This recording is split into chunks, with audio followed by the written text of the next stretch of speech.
Character development, उस बंदे का हृदय परिवर्तन होता है, वो अपने लाइफ में सही डिसीजन लेने का क्षमता रहता है। लेकिन आजकल क्या, कुछ तो स्किल्स वगैरह सिखा देते हैं, है ना, लेकिन बंदे को डिसीजन मेकिंग पावर, कैपेबिलिटी वो डेवलप नहीं होता है।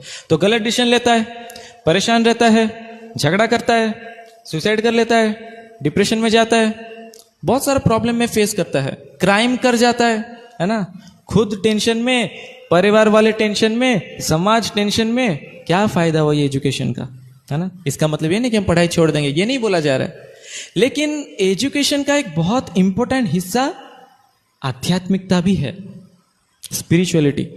उस चीज को आज लोग मिस कर रहे हैं, है ना। उनको लगता है ये फालतू चीज है, इसको बाहर निकालो, हाँ, लेकिन ऐसा नहीं है। ये जो स्पिरिचुअलिटी है ये बहुत इंपॉर्टेंट चीज है। तो हिरण्य, डेमोनियक मेंटेलिटी है बेसिकली। हिरण्यकशिपु कौन है? एक असुर।